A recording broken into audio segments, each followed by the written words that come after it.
ቻው። እሺ ቻው። በቃ መጣሁ። ይኸው እየወጣሁ ነው። በቀን አረ ጊዜ ደውላታል። ቁርስ ምሳ እራት ምን በላሽ ይላታል። የምር ግን አጎቷ ነው። አሁን መስለል አለብኝ። ይሄ ለምሳሌ ፍቅረኛ ስልክ ቢሆን ይሄ በቀኝ በኩል የምታዩት ደግሞ ሜሴጅ የሚልክላት ሰው ስልክ ቢሆን ልክ እሱ ሜሴጅ ሲልክላት እሷ ላይ በፍጥነት እንደገባ ሜሴጁ ወደ እኔም ስልክ ሜሴጅ ይልካል።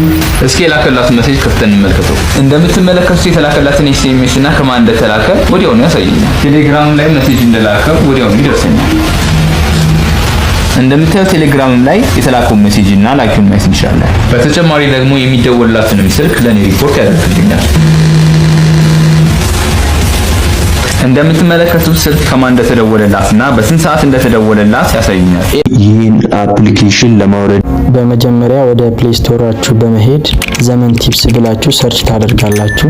ከዛ በመቀጠል ይሄኛውን አፕሊኬሽን ወደ ስልካችሁ ታወርዳላችሁ።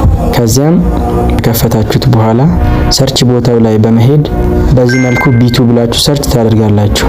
መጀመሪያ ላይ ይመጣላችሁን ከነካችሁት በኋላ ስክሮል አድርጋችሁ ወደ ስር ላይ በመሄድ ጌት ኢት ናው የሚለውን በተን በመጫን አፑን ማግኘት ትችላላችሁ።